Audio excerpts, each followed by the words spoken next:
O nosso assunto hoje é inchaço pós-operatório. Para a gente falar sobre inchaço pós-operatório, nós precisamos entender que todo o processo cirúrgico é um processo por si só inflamatório. Nós temos utilizado muito um termo hoje chamado inflammation. Sabemos que o termo inflammation é o termo hoje muito associado a doenças do envelhecimento, a vários tipos de doença. Mas como assim? Quando a gente faz uma cirurgia para ficar melhor, nós vamos estar tendo um processo inflamatório? Sim, tudo na vida tem que ter o equilíbrio. Inclusive, quando nós temos qualquer tipo de cortezinho, qualquer tipo de trauma, nós temos ali um processo inflamatório. E tudo que o organismo faz para resolver aquele problema é algo para cicatrizar, é algo para regenerar. E isso existe um equilíbrio. Então o corpo todo vai ter um equilíbrio de troca, inclusive, para resolver um problema.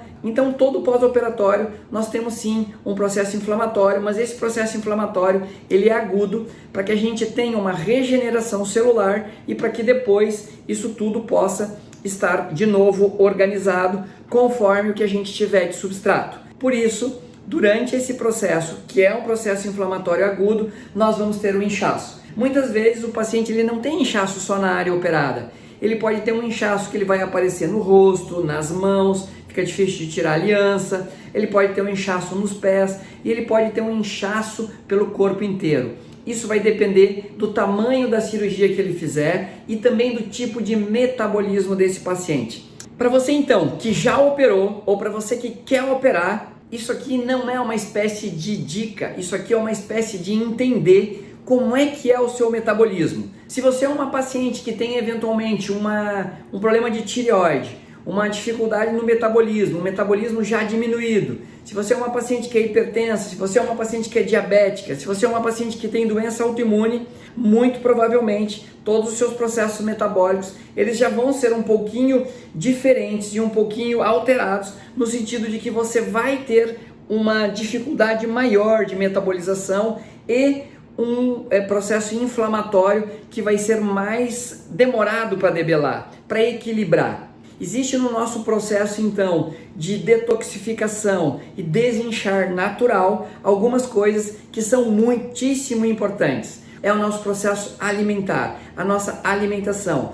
Nós começamos a nossa alimentação falando sobre água, quantidade de água que nós devemos tomar por dia. Então nós devemos tomar uma quantidade de água em torno de 2 litros a 2,5 litros, dependendo do tipo de cirurgia que a gente fizer, dependendo do seu peso e dependendo também da região que você mora, até inclusive. Porque se você estiver numa região muito quente, você vai precisar de mais água. Mas mais ou menos 35 ml por quilo de peso é o que você precisa de água por dia. Então, em termos de alimentação, água em primeiro lugar, que ela vai ser super importante no detox que a gente vai fazer através da limpeza, através do rim, através da urina, para liberar toxinas. Depois, nós vamos ter uma limpeza que ela vai ser através do intestino, por isso muito importante a gente deixar o nosso intestino muito pouco inflamado. Então não comer alimentos inflamatórios como açúcares, como leite derivados, glúten e como gorduras. Então a parte da alimentação é a primeira coisa que nós precisamos no nosso processo de desinchar. Então nós temos que ter funcionando bem o nosso rim, fazendo xixi, nós temos que estar com a nossa respiração em dia, com o intestino funcionando, fígado, intestino alinhado. E muitíssimo importante, que a gente esteja com os nossos linfáticos funcionando. Os nossos linfáticos funcionam como ralos.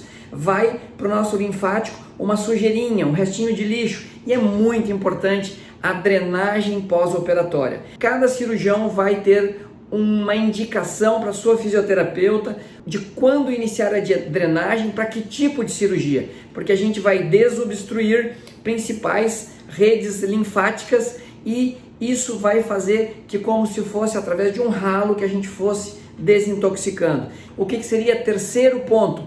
Movimentação. Todo paciente vai precisar um pouquinho de movimentação para que ele consiga movimentar toda essa parte circulatória, não só para que ele não tenha trombose e embolia, mas para que ele comece a circular tudo que tem bom e comece a regenerar. Esses pacientes vão utilizar também meia compressiva elástica que vão ajudar no processo de drenagem e essa movimentação vai ajudar sobremaneira no processo de drenagem. Então, esses são os 3 principais pontos para que a gente possa iniciar um processo de desinchar do nosso organismo.